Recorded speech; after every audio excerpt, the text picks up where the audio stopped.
And we going on the Shamar, start us off. Oh, I'm sorry. It's your podcast. Oh, dang. All right. I'm just looking. Dang, this dude really. This is Bushido Black from the Fresh A.G.C podcast, and I got my boy Marshall. Say what's up to people, man. Hi. What it do? And we got Tank Top Andre, aka Shamar. Say what's up to people. I messed up. Nigga, say some shit. Little ticket. Bro, you about to mess up your microphone. Put the stuff down. Little ticket and I'm going. No. Hello, people.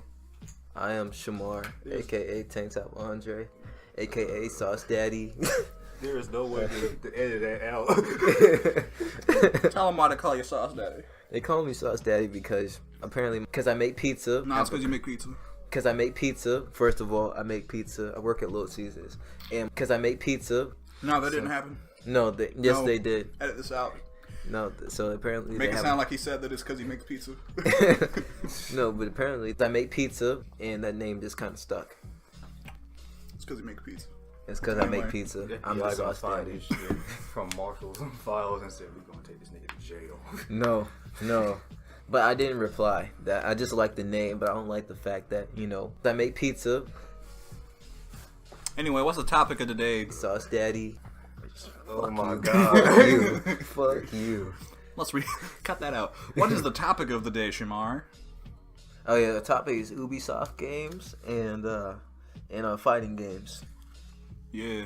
Yeah. We came into this with a couple of specific points we wanted to make, but also just a general idea of talking about the game design that goes in and our personal preferences.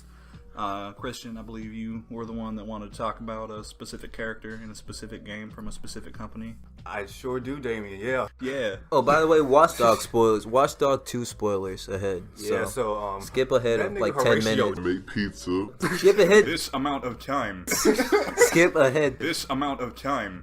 Yeah, Horatio Skip ahead. died. The dude that looks like Static Shock dies. Yeah, he died. And like usually Marshall's the guy that has the unpopular opinions on the show because he thinks Street Fighter, like all the Street Fighter games, are trash. Nah, I think Street Fighter 4 was okay. Okay. I like Street Fighter 3 Third Strike. And he doesn't Street Fighter 5 sucks dick though. And he doesn't like shit. I want to fucking kill myself after playing that game. Grand Theft Auto sucks dick. Tekken 7. Tekken 7 is real good. Yeah. All right. And he doesn't think Grand Theft Auto 5 deserved a 5 at most. 5 out of 10, that is, not a 5-star. Oh, Get out of here. Well, dang. 5 out of 10, it was mediocre, it wasn't that good. Anyway, let's talk about Horatio. Before I get yelled at by the internet. Internet's gonna lynch you for that. So, But it's all right. Let's go ahead. I'm angry. Now we're gonna come with the unpopular opinion. I think that death scene was trash. Well, I actually do kind of agree with you on that. Okay. Half the game was trash, what are you talking about? What? No. I mean, half of it was really good. Watch the other half Dogs was like, amazing. Watch Dogs 2 was amazing. I think it's cool. I mean, I haven't played the first one, so I mean, first one was worse. Yeah, first one was. Watch Dogs is literally the series where their sequel was better than the original title. Yeah. and like so the reason why I think Horatio's death scene was trash is because they didn't really give the dude much depth at all. He don't really know that much about the dude, so I couldn't really feel for him at all. The only time you ever really talked to him was in one mission, or if you did online stuff, because he was the one that handled the online play. Mm-hmm. Yeah, he was never there at the headquarters. Like, he only probably showed up about 5 times throughout the game. But before a couple lines of cutscenes. yeah, and before I give out the negatives, I want to try to get out the positives. I wrote some shit down. Dang, you wrote like a eulogy for Horatio. It's not that much. It's not that much. Just a few stanzas. So A little poem. Horatio, he was my nigga. But Horatio, he was the bro. He used to hack stuff and told us all he knows. Rest in peace, Horatio. he didn't tell us enough. Yeah. Like, the first thing I really do like about, I guess, well, the parts that did have Horatio in there is like his relationship with Marcus. Mm-hmm. It's because like for the people that play Watch Dogs 2, like one of the first things in the game is when like Marcus meets the Dead Set crew for the first time. Mm-hmm. And when like what's the name, Satara like introduces everybody, he doesn't get Marcus doesn't give nobody a handshake at all. But when it came to Horatio, he dapped him up like he dapped him up like. I really thought that they were friends, honestly, because like they knew each other already. Yeah, like, but like no, I'm like no, they're just black. No, they're just black. And like they just really felt like they knew each other for a very long time, and like every time Horatio and Marcus is like in a scene with each other, like Horatio is always standing right beside Marcus. Mm-hmm. They acted like they put character development in there when they hadn't really. Exactly.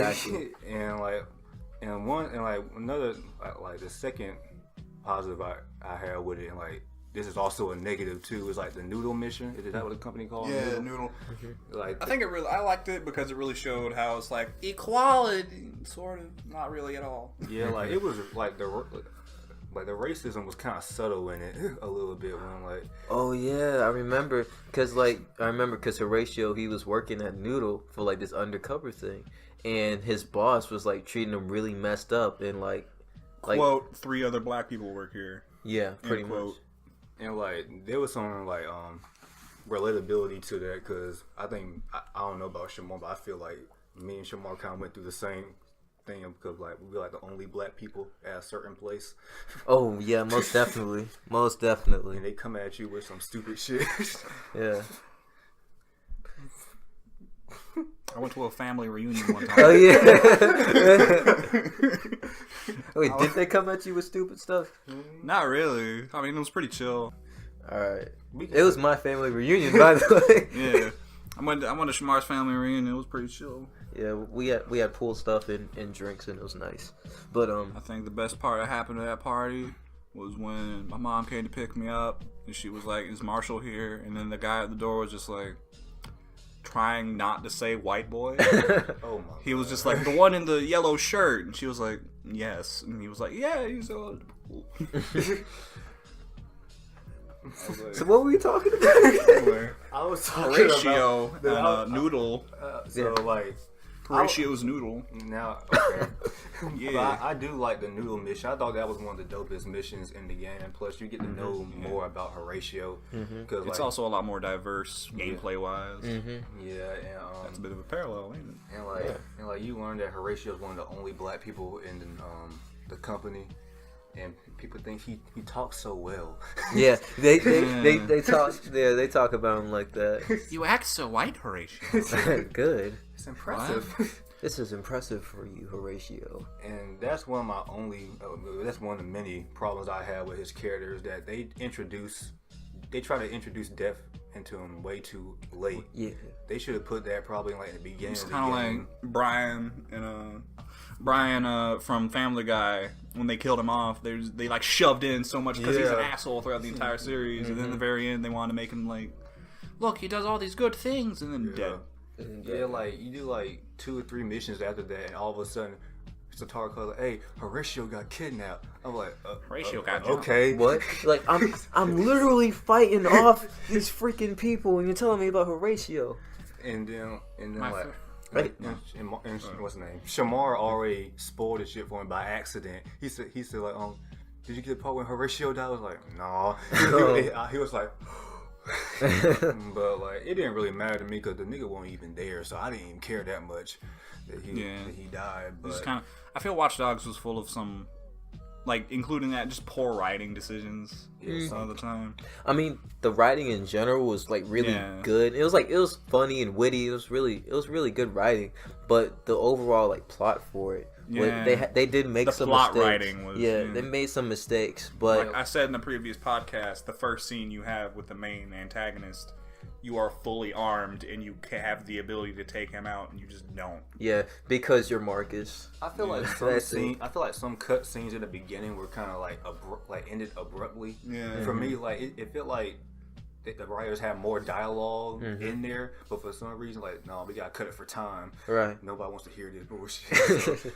But like, I just felt like the scenes were cut abruptly, because like the scene where they were on like introducing everybody, I felt like there was more that needed to be said or something. Like it felt like it, but in like the beach scene when they were talking about about Bloom or whatever, that just cut abruptly and went into Marcus peeing like on the beach. I was like, okay. I like the part where he threw his phone in the ocean. He was like drunk. And Satora got him a new phone. Ping like, this motherfucker. and That was the moment when I was like, oh, he's smart. He's very smart. Yes. I like these characters. This is impressive. This is impressive for you, Marcus. This is impressive for you, Marcus. and another thing I didn't really like, they never like told you like why Horatio's never there for most of the times at the HQ.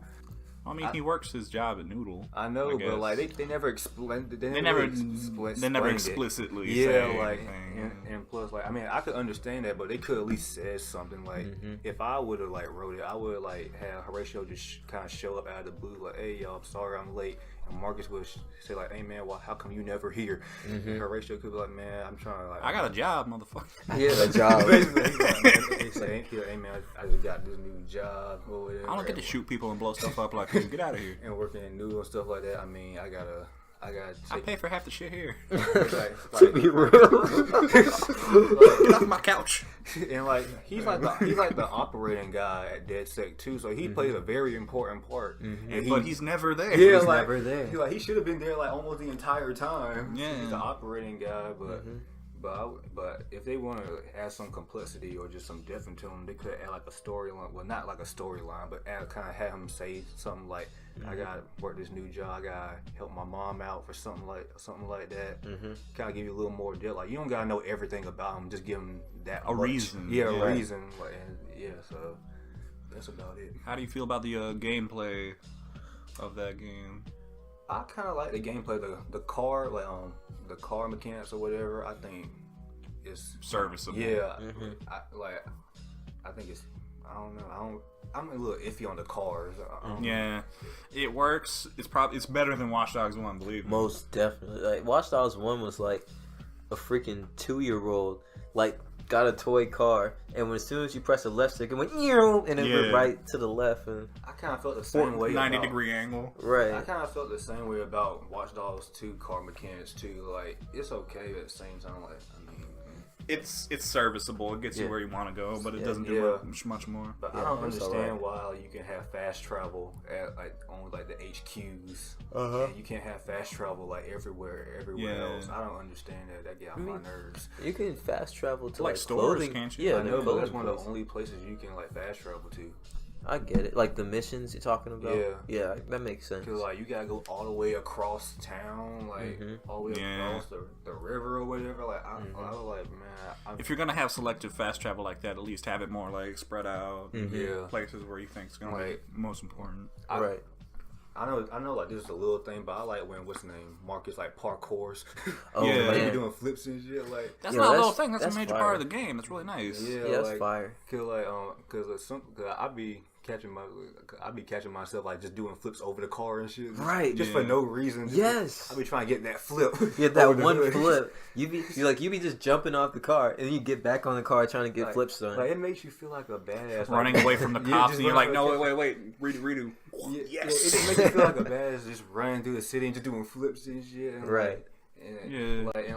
I like Marcus as a character. Mm-hmm. He reminds me of myself, like when it comes to, like I guess being like just being sarcastic all the fucking time and shit like that. Other than that, yeah, I think it's alright. Sassy asshole, get out of my house. Yeah, I love But I really like how smart Marcus is, like Marshall mentioned earlier. Yeah. I like how smart he is, but I also like how street smart he is. Like he's freaking from Oakland. He's from Oakland. He's like Oakland born and raised, but he's also a geek. And I'm really glad that they did, like, how do I put this? They didn't just make him like one or the other. They made him his own person. Yeah. You know? He's like Malcolm from Dope when he's 25. Right. And a freaking hacker and a criminal. But So how y'all like the side characters of Watch Dogs 2? I mean, I kind of like Wrench. Wrench. That Yeah, dude Wrench has- is pretty That's like dope. the fan favorite. That's that one dude- everyone that likes. dude's- I think his costume is great. Yeah, that Yeah. was a good. thing that made me mad is that we couldn't have any masks or anything like that in Watch Dogs. You can't really change your hair. You can't like. Yeah, you couldn't. The change closest your thing hair. you get to a mask is like a do-rag. Yeah. Or like a Bandana. Yeah, I like the bandana. Bandana was dope. But yeah, I mean customization was great. I mean, anyway, because you get to customize your cars to an extent. You It gotta wasn't personalize like GTA. it, give him his own personality. Yeah. Yeah, It wasn't. I mean, it wasn't like GTA when it comes to customizing, but it was sufficient. I mean, you could do your clothes. You get to like the fashion on that game. More like was on GTA 4 point. than GTA 5. Yeah. It's the kind of stuff that the character would wear, not just anything you want on him. Right. Like, you can tell that I think Ubisoft listened to what the fans wanted for the next game. Oh, Yeah. most definitely. Like, they kind of gave Watch Dogs 2 like the Justice League treatment. What I mean by that is kind of like Batman vs Superman was super dark and gritty, Mm-hmm. and then fans were like, "This is too fucking serious. This is depressing." Mm-hmm. I really felt tired walking out of that movie. I was tired. I want to go to bed. That shit wore me out. That was like 2 hours. I want to go to bed. For real, I was tired. It was just so like there was no life into it whatsoever. But in Justice League, like I guess DC heard what the character. Well, they obviously heard what the fans were saying. Like, at least crack a joke. Yeah. But in Justice League, they had a lot more jokes. It was more vibrant. They even changed like the color palette up. You can tell, like, because when what's his name, Zack Snyder, but before we couldn't direct because his daughter committed suicide. Whatever, he had to leave. Oh man, the project. I didn't hear about that. Yeah, he had to let Joss Whedon co-direct it or whatever. Joss Whedon. But anyway, back to your analogy to like from Watch Dogs and DC movies. Like, basically, I'm gonna say it short. Like, Watch Dogs 1 is Garbage. I haven't played it, so I don't know. Watch Dogs 1 is Batman vs Superman, and Watch Dogs 2 is Justice League. Okay. Watch Dogs 2 is Wonder Woman. Because like Watch Dogs 2 is more vibrant. It has a lot more just colors just popping out. It's just more it's more goofy than anything else, but not in a bad way. But that's I would say that's one of my gripes with this. Like, leading up to Tonally, it's kind of off and on. Yeah, like, because like it feels like there's no stakes at all. It just feels It like goes from I'm driving a forklift to Horatio's dead. yeah, exactly.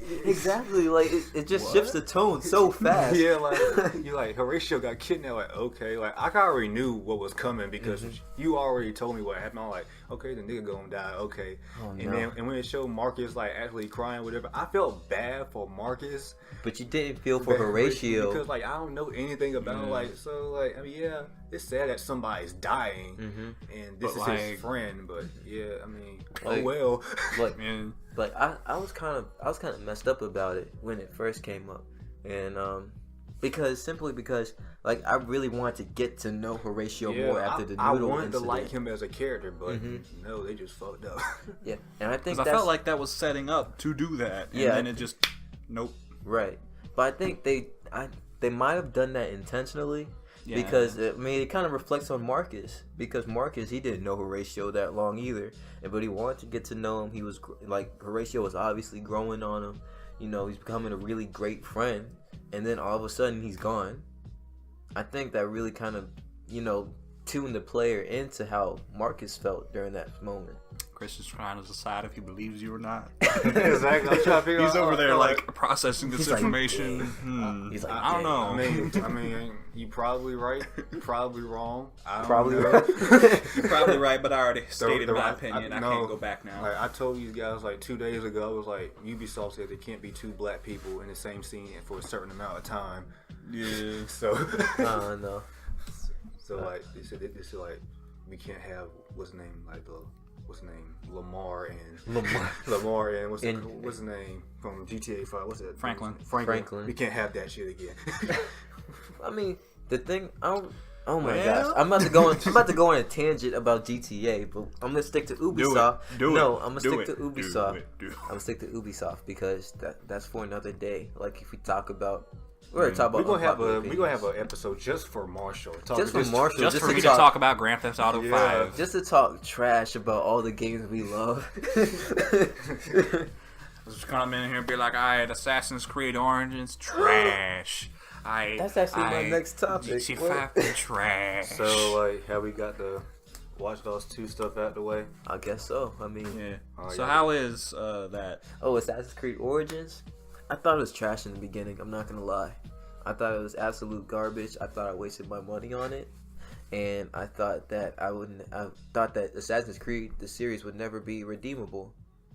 But then I got after the prologue, and it was freaking amazing. Like The prelude. the Prolude. the prologue, The prolab. the prologue, Sounds amazing. Prolude. the prologue.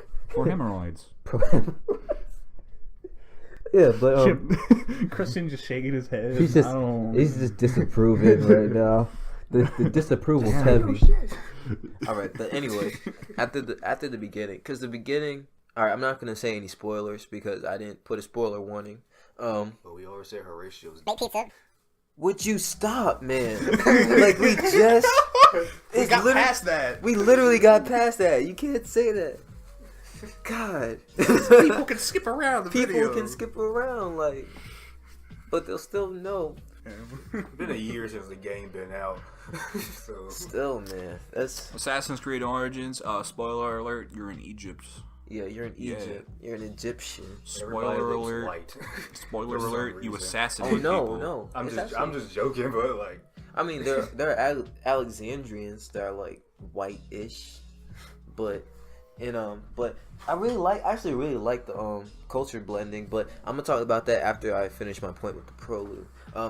The beginning I didn't like at all because it jumped you into there like just raw, like no preparation at all.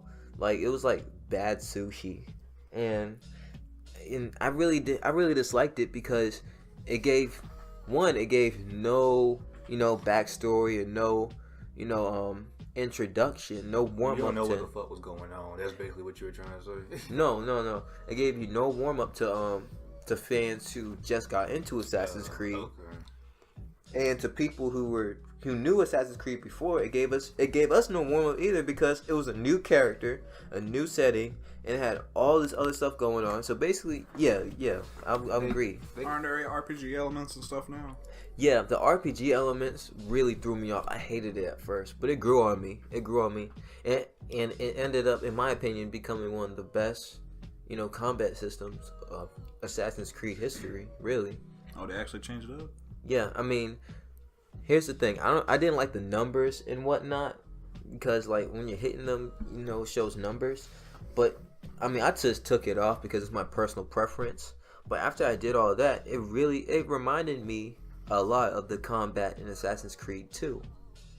Not meaning that the system was the same, but the actual feeling that you got from it, like this combat is intense. This is really good. This is new. This is different. You're like, I appreciate this. Like that stuck with me. Like that gave me legit the same feeling I had that I had like years ago when I first played the Assassin's Creed 2.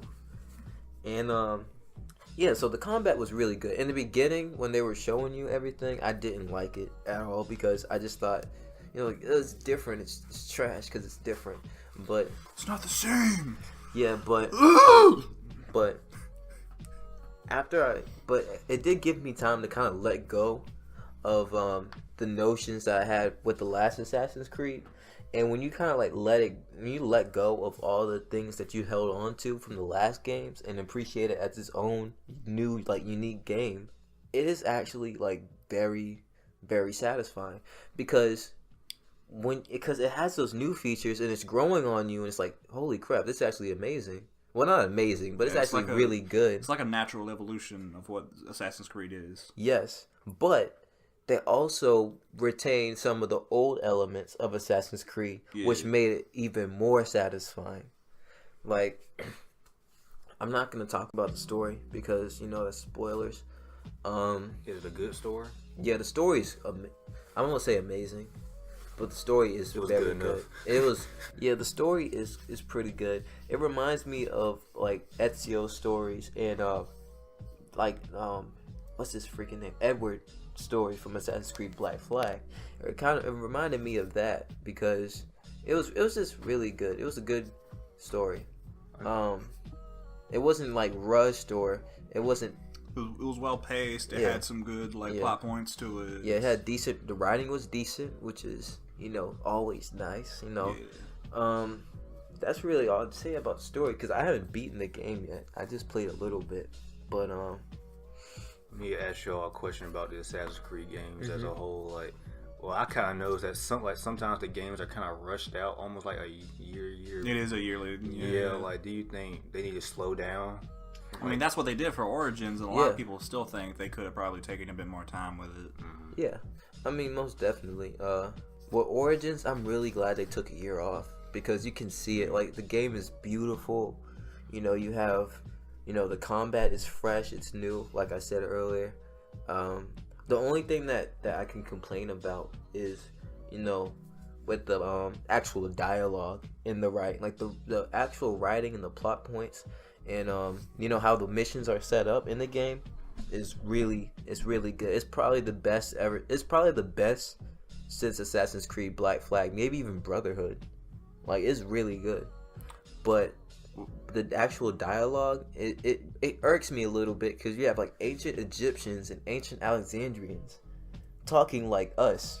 Yeah. Like the modern phrases. Yo, man, how's it going, man? Yeah, Home like doc, home slice. yeah, like they use modern phrases and it throws me off a bit, but you get used to it after a while, The plot convenience of that is that it's the Animus, isn't it? Yeah. I mean, not Just really. see it as a fantasy.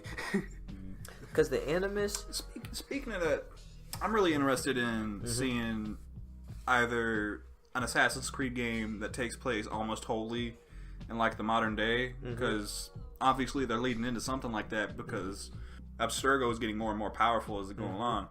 It's starting to look like they've won. There's no out of this. Right. But like with Watch Dogs being in the same universe, I'm thinking those two are going to converge at some point.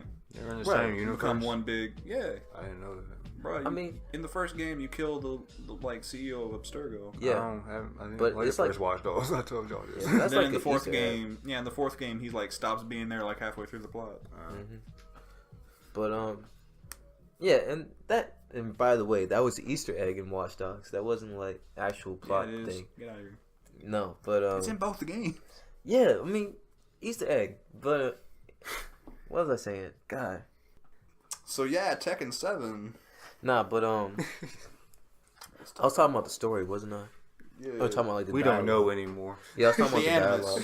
You Oh said yeah, the the thing Animus, about the the Animus. and Yeah, then I the interrupted Animus. you. I'm sorry. Yeah, the Animus. So with the Animus, I really don't want to spoil it, but let's just say you have a new protagonist. Like it's not in first person anymore; it's a legit third person protagonist. Also, you got a straight up protagonist. It's You got like- a new guy. Yeah, like in modern times, and I really like her actually. I mean, Oh, she's her? not. Yeah, Ooh. yeah, but she's not an assassin. I'm just gonna put that out. She's not, but she is very passionate about the Assassin's Creed. Like she's really passionate about Bayek and the history behind all that. And I didn't finish the game yet, Is that but the I'm name really, of the character? Bayek? yeah, the main character is Bayek.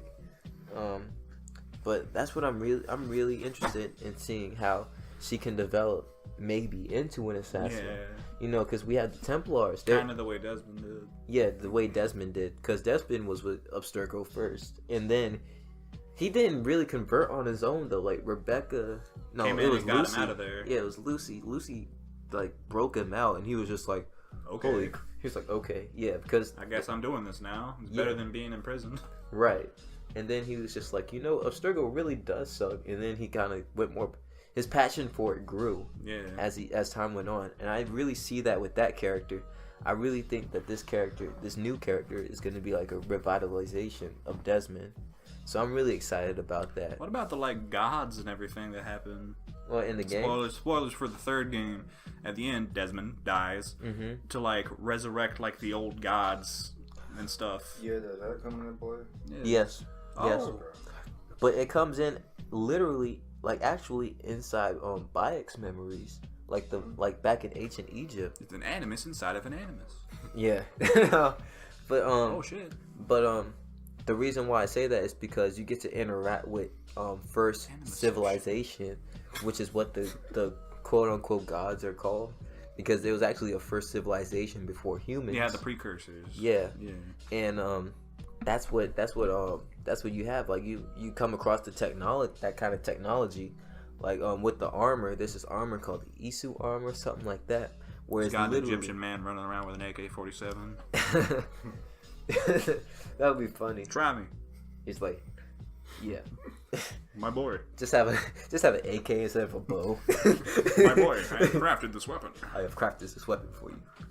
It's like, but Thanks, Dad. wow.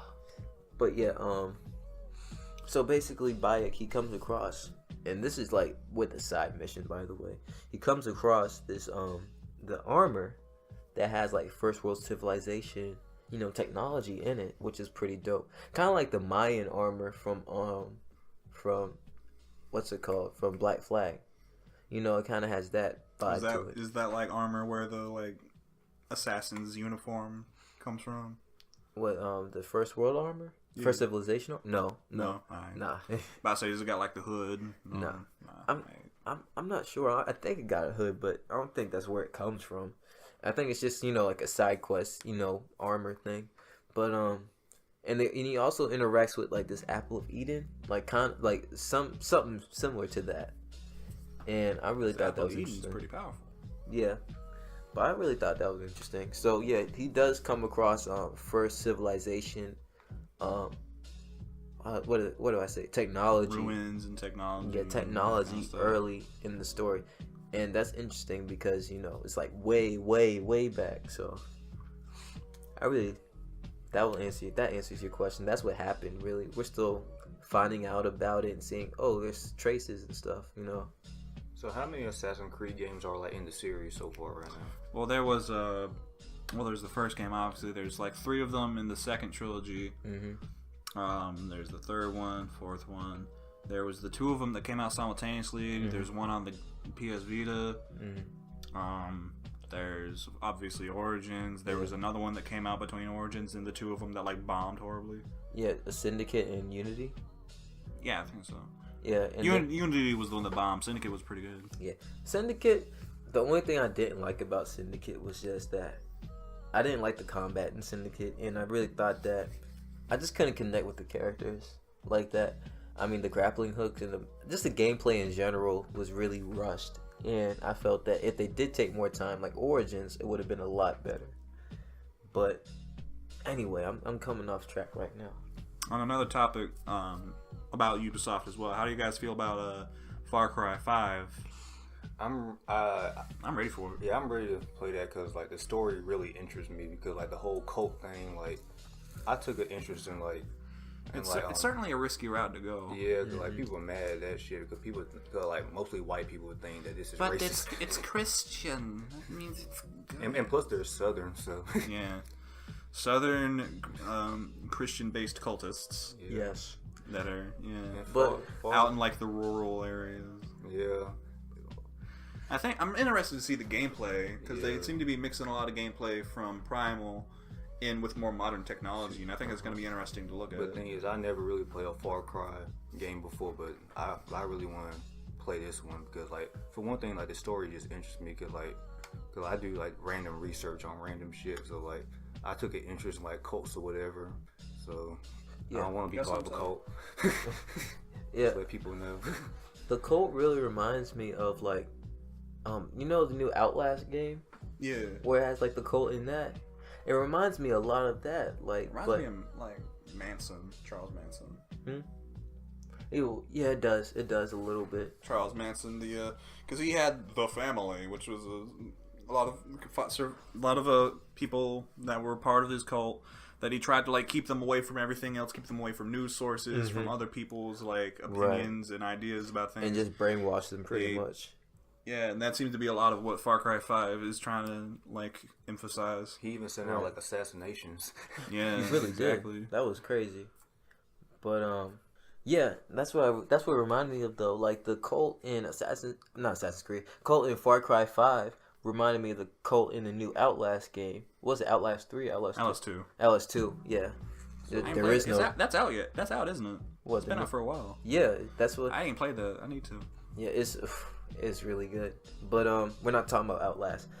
I'm just making a point. It really reminded me of the cult from Outlast because Like it literally had the exact same vibe. You know, the southern, ultra religious cult following that it had. But the thing is, like, of course, in Outlast, it was like supernatural and it was like evil, like essentially. We don't know yet. It might be like that in Far Cry 5. I doubt it. Yeah, I doubt it too. But I doubt it. About the cult being evil. No, being like supernatural having actual like something behind it. That would be interesting. It would be. Like, I mean, that could be kind of out of place though. Yeah, because I'm sorry, but yeah, but in the last Far Cry, it had like some supernatural stuff, but it was because drugs, pretty much. Yeah. Like he was high. On Far Cry 4, they had the like Yeti and stuff like that. They kind of did the same thing with one of the Mafia 5. Mafia 5? Oh shit. Mafia 3. Mafia 3 DLCs when Lincoln had to go after a cult. And like, I guess it was just drugs. They just drugged him up, and that's why he was having those hallucinations stuff like that. Because I saw like a playthrough. I remember that. Yeah. And so the main characters of Far Cry 5 interest y'all? Well, I ain't really looked into it that much. I don't really know much about the main characters or anything. All I know is the basic idea, and like I've seen some gameplay, like mechanics. The mechanics are what interests me the most. Have you seen the the little cinematic trailers for the characters?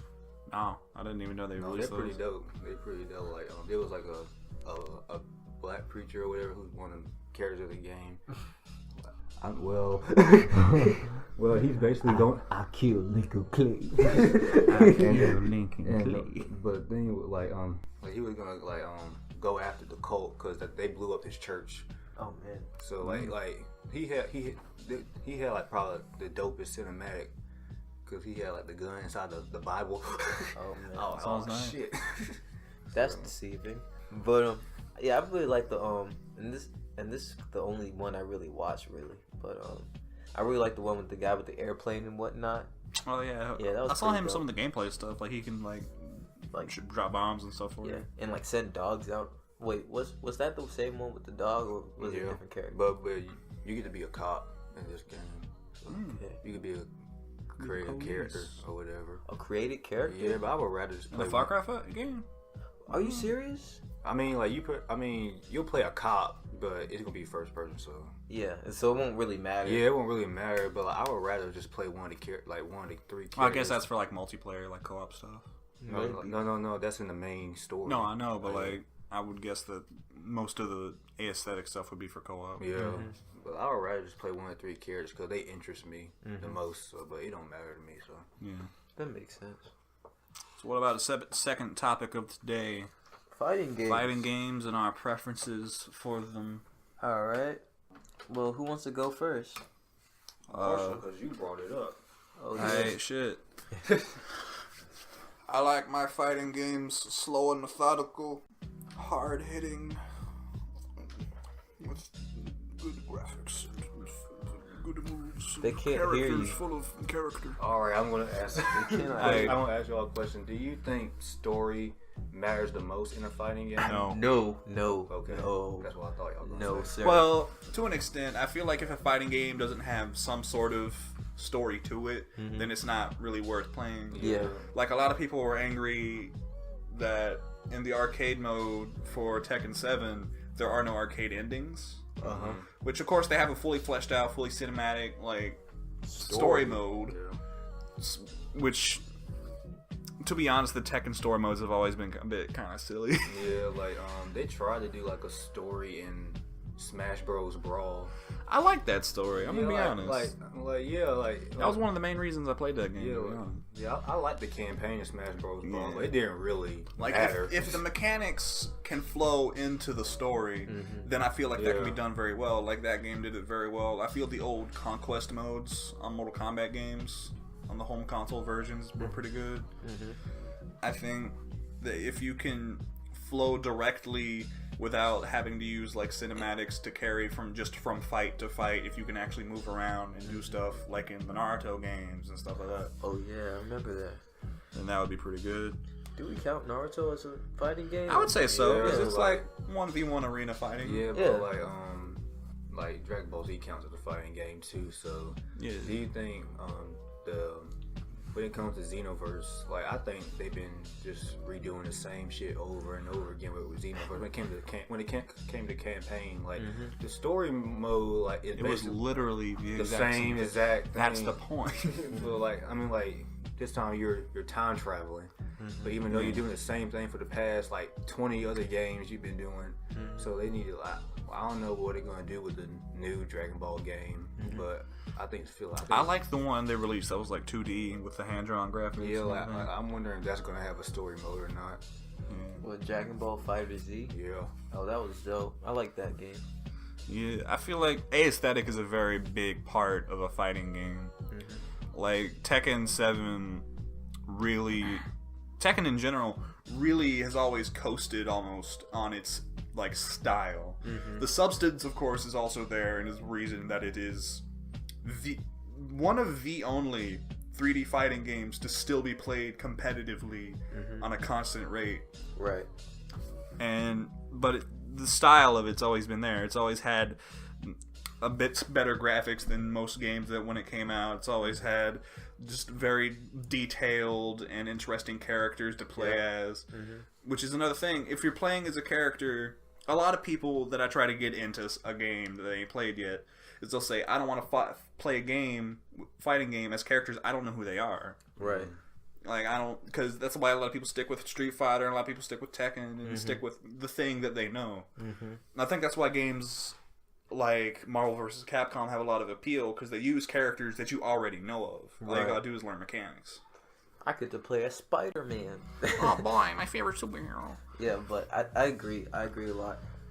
But I think you're right with the aesthetic, because if a game has a good aesthetic, it really doesn't matter if you don't know the characters as much, as long as the character, is stylish and easy to like figure out. Yeah, and it's drawn to you. The story is basically like an add-on.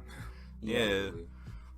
Yeah, the story it's an add-on to make the rest of the game feel better. Like you don't need it, but here you go. Yeah. Whereas in Mortal Kombat, the story's always been really convoluted. and just so confusing, man. Like the conquest modes, I feel, especially the Deception one, that's probably the best fighting game story mode, personally to me, because I grew up playing it, and I got a bit of a bias towards it, obviously. But like, you follow this guy through his entire life from when he was a kid all the way up, and it's like a full RPG. But also it's Mortal Kombat. And it's just like, and then it goes into like because it's not a very good example of what I was talking about earlier, of mechanics like soothing into the gameplay, because you still do kind of like transition from being in like an overworld, kind of like Naruto style, to going into like Mortal Kombat fighting. It's just like a transition. Whereas in Super Smash Bros. Brawl, it was the same mechanics, it was just bigger maps. I see where you're coming from. Yeah.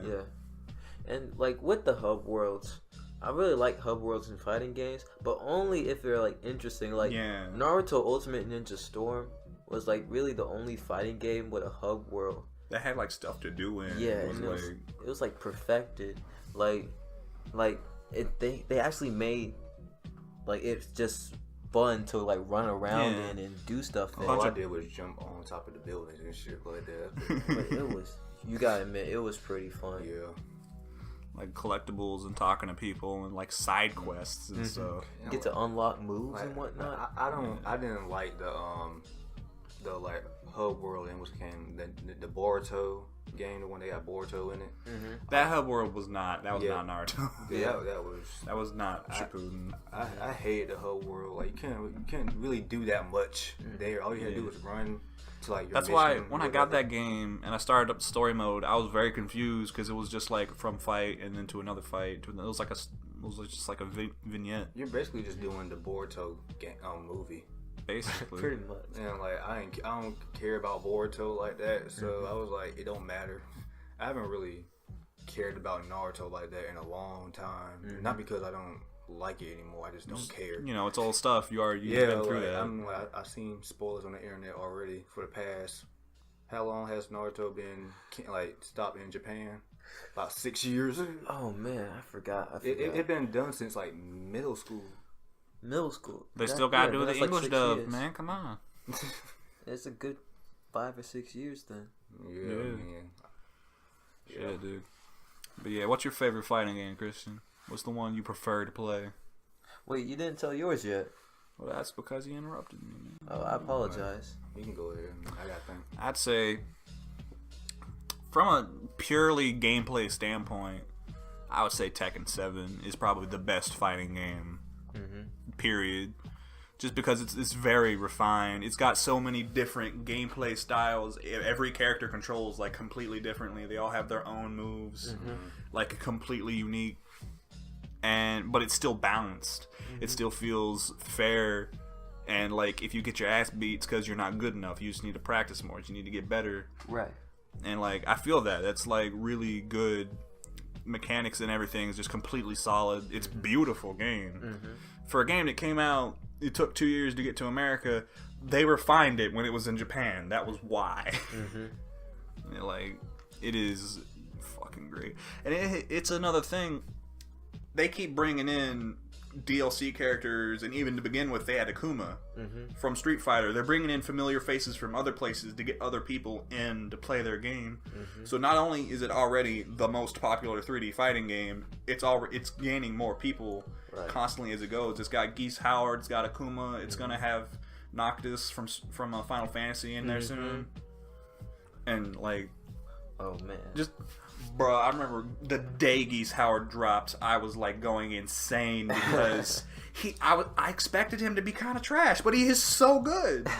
Like he ain't even too good. He's just really he is a Tekken character, straight up. He's balanced. He's fun to play. He's great. Same with Akuma, right? Yes, exactly.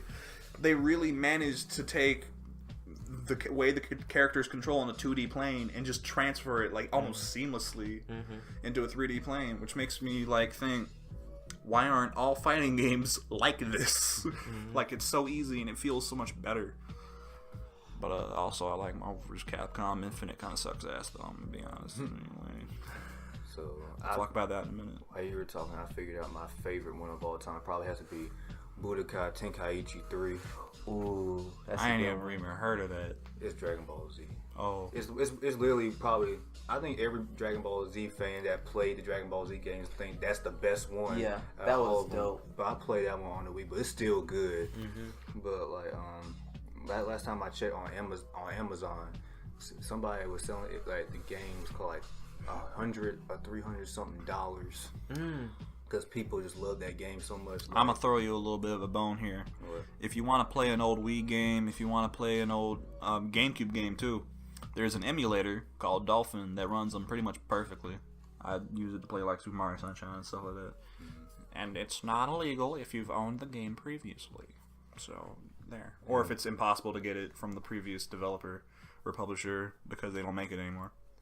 And one of my favorite things about the Budokai Tenkaichi 3 game was that like you have to grind to get like all 7 Dragon Balls like just for yourself, and you like once you get all 7 Dragon Balls you can like get like new moves or new like costumes or just new characters and stuff like that, and you have to basically like just go to the different tournament, like go to the Otherworld tournament and just like the regular tournament and stuff like that. And like even though like I don't know how old the game is, probably came out in 2008 or 7 or something like that, it's still, even though the graphics still not really up the par with the new Dragon Ball Z game, it's still a fun game to play, and I was just beating everybody's ass that played against me. Not playing as Team Gohan the most. I think, man, yeah, I was about getting something else, but that's not even what we're talking about. But and my aunt bought me the Tenkaichi 3 game for Christmas. I forgot what year it was, and I knew what Dragon Ball was, but I didn't care. I saw it on like Toonami. This was the game that made you care. Yeah, this is the game that made me care. I was like, oh, I've seen these characters before. Like, why they all got yellow hair? Like, I don't understand. Now you know. And basically, I catched it up just by playing what every Dragon Ball game does the story. Yeah, the story of Dragon Ball. Even even had the GT game, the GT scenes in there, and Because GT was canon back then, before Super came along. yeah, I even got to know the characters more because I didn't even watch the anime back then. Was that Didn't the first few seasons came out in English now? Yeah, GT. No Super. Oh no, I thought didn't the first season at least. I don't know. I don't even watch Super like that at all. I heard about it. I think it was on Twitter or something. Someone made like I heard that someone made like a fan dub, and it sounds exactly like the voice actor. Well then, hey, there you go. Alright, but what were you saying? I said the way how I caught up on the stories or whatever on like the characters, they had like character bios about every single character, and I just read them. I was like, okay, and I caught up on it. Got real into that shit. Yeah, I understand that. Yeah. And I just drew bootleg Dragon Ball characters and my own bootleg manga. And then Xenoverse came out, and you could make your own bootleg characters. It was great. And it got boring after a while because it's the same old thing over and over again. Because like the Xenoverse franchise is only like really fun to play when you're fighting against somebody. Right. Yeah. Because like I remember what's his name. Me and Shamar and Christian played against each other. That was fun. And like other than that, the story mode was like it's not bad. Booty. Yeah. I mean, it relied. The thing with Xenoverse is that it relied too heavily on Dragon Ball Z's story. Like it relied too heavily on the story rather than the gameplay. Yeah. Like it should have been like Tekken, where it had like gameplay prioritized. The story just accentuates it. Yeah, the story accentuates it. It makes the gameplay feel better. Yeah. And that's what I really like about Dragon Ball Fighter Z. Like the gameplay is focused First on and foremost. More. Yeah. And then the story is secondary. I feel that if Xenoverse switched that around, that it would be a lot better. They said they're gonna have like clones. I think in the game trailer, I don't even remember. I haven't seen the game trailer in a long time, so I think they're gonna have you fighting clones against different Z fighters or whatever. So I don't know how that's God gonna knows turn what out. they're doing. Who knows? Jeez, man. How do you guys feel about season passes and character passes, the way they've been being implemented recently in fighting games, and the way that some of the business practices that have been implemented in fighting games more recently? It freaking sucks, but it's better than like other like DLC stuff. Yeah. Like it's better than like accelerators and stuff like that. Yeah. And like at least they didn't like Battlefront 2 us. Like Injustice 2. Anyway, in Injustice 2, there's an armor system. There's a gadget system where you can have higher level armor and higher level like attacks and stuff that you get through upgrade, which means that you have like a Call of Duty style. If you're going against somebody that's a higher level than you, they're just gonna wipe the floor with you because they have better shit. Right. And there's nothing you can do about it. You're doing no damage to them, and they're wrecking you with like 3 punches. right. And that's booty. That's not worth even money in my opinion. And and also I really back to what you were saying about like the season passes and whatnot. Yeah. Like I would like that to be like a fallback option if they really need the money, but please like don't add that in. Just give us the characters, man. Yeah. Like, a lot of them are using it as an excuse to like not finish the game immediately. They're using it to rush it out, like Street Fighter V. Yeah, Street Fighter V, that was so freaking terrible. The man. game took a year to get Akuma. Right. And then they're also trying to say they're only going to release 6 characters a year. You're going to have to buy a new pass every time. Right. And that is straight ass. Like, that is not worth it. Like in the span of 3 years, you'll be paying like almost paying more Over than the $100, freaking more than the game price. Some games I feel do it better than others because like Marvel vs. Capcom Infinite, as much shit as I will talk about this game, the gameplay is solid. It is a fun game. It is very good. The roster is booty. The roster is bunk. They don't have Deadpool. They don't have Beautiful Joe. They don't have Akuma. They don't have like any of these iconic characters that you would expect to be in a Marvel vs. Capcom game. And the fact that it plays so fun and that it looks so good makes it that much worse. Because you want those characters to be in there, but they're not. Exactly. Yeah. But they handle the money transaction a bit better because they have a starter edition, which is just the base game with all the characters. And then they have a character pass, which is not like yearly refill as far as I can tell. It's every 3 months they're going to add some new characters, and you can buy like the base edition for like $20, $30, or you can buy the edition with the pass for, a normal game price, something like Right. that, and they'll just add them in as they go along, not including like skin packs and stuff like that. But you'll get the characters and stuff, Right. kind of like how they're doing with Rainbow Six Siege. You can buy a simple edition that starts off with a few characters, and then you unlock the others, or you can buy the DLC operators. Right. And that makes a lot of sense. Like, I like that method a lot more. I don't, or if you're gonna do a season pass, don't be like Street Fighter and like have us buy it Several over. season passes. Yeah. That shit started with what was that game? You played like Hunters, and there was a monster. There was one player playing a Evolve? monster. Evolve. That Yeah. shit started with Evolve, and it just got worse from there. And Evolve wasn't even that good. That's Yes. what's so bad about it. I hate it. But people are gonna hate us for that. But it's alright. We don't care. No one played it. Who Who cares? cares? Like, who The game cares, came out bro? years ago. No one It even died remembers immediately. Evolve. I couldn't even remember the name of it. I'll be honest. Like, who played that game? I got like 2 questions for y'all, and then you can get to your favorite game. Alright. And so the first question is like, are y'all gonna buy like for like, do you got Injustice 2? No. Oh, you No. gonna get it? No. Okay. He's I like, already said I ain't about to buy that shit. That's bullshit. Are you gonna buy it? if it was on sale for a while, so maybe if when I get paid, I might slide a couple, maybe like a few bucks I'ma over hurt their you. way, and like try it. You're making it worse. What do you mean? You making it worse. You giving them money. I mean, just to buy the base. You are game. rewarding what they are doing. I could either do that or I could wait for Tekken to go on sale. You right. See, look. Buy Tekken. Well, but the real question was like, would you? If Tekken you, has a full roster of characters. It gets new characters added regularly Right. for a low price. Right, and for the season pass, make sure you have a full roster of characters before you offer DLC characters. That was one of the things Tekken got a lot of praise for, was that it actually had a full roster. Yeah, before give us like 30 characters before Yeah. adding before DLC characters. Now, if you get the game, are you gonna get the Teenage Mutant Ninja Turtles?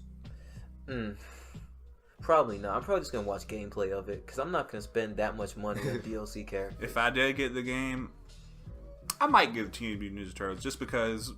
Come on. But I would also, more than the Ninja Turtles, I would want to get, if it did not have the armor system, because the gameplay is pretty solid aside from that. Because it's made by NetherRealm Studios. They made Mortal Kombat. It's going to be at least decent. I would want to get Hellboy. Because Hellboy is my comic, dude. It's pretty good. I'm trying to figure out how they gonna do the Teenage Mutant Ninja Turtles when it comes to the fighting. Because like there's 4. I mean, is it 4 separate characters or is it one? No, I don't know. But they probably It might be like a switch out thing. Yeah, probably. Like, or you can just like get like you just play just get like just one of them, and then they gonna have them all come together for like a special move. Maybe they'll do the same thing with gosh, what was the DLC character in Mortal Kombat X? That was like the cyborg. Yeah. Yeah, they might. You do could them choose that. like different styles, and Yeah. each one would be the different character. They might do it like that, or more interestingly enough, you can do it like Tekken Tag Team, and if you do like a certain combo, you switch to a different character. That's something I was about to say. Which do you prefer, Tekken Tag Tournament rules or Ultimate Marvel rules? Where in MVC rules, it's you have to defeat the entire team to win, whereas in Tekken Tag, it's if one of Just your people one. goes out, then it's done. What for the Ninja Turtles? No, Or just in general. All right, just in general. I really like you taking out the entire team. I don't think it's fair just for like one character because that can, Because support those are a lot supposed of to be like cheese. tournament rules. You know? Yes, that can support a lot of cheese. Like have somebody, have their character Get down to like low this much health and then Just switch out to switch somebody out. that's got full health. Yeah, and that'll be like straight up bull crap. I don't think they're gonna Mm-hmm. do that. I don't know.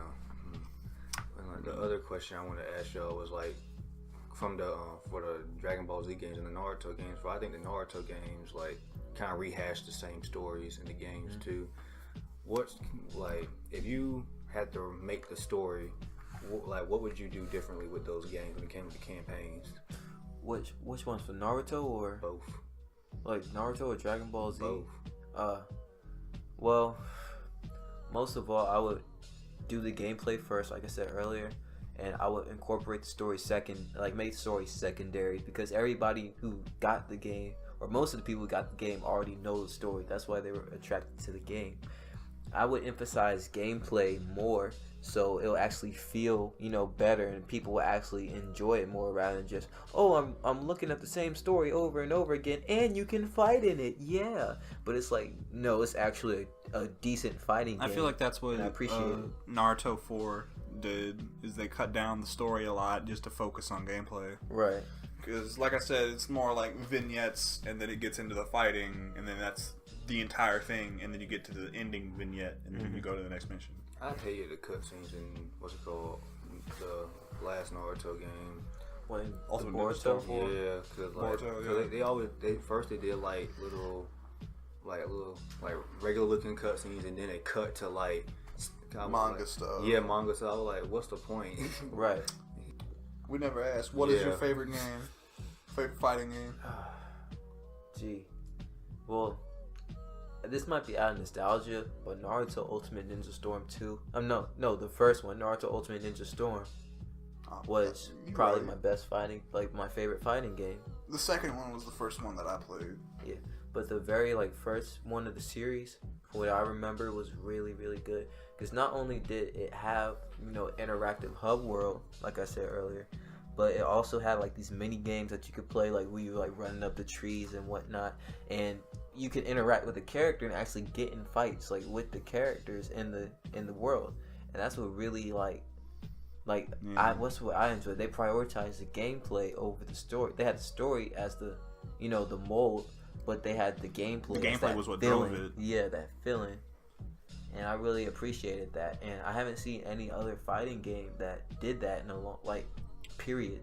See, the story is the tortilla, and then the gameplay is all the meat and the cheese and the lettuce and everything that's bulging out of the burrito. Yeah.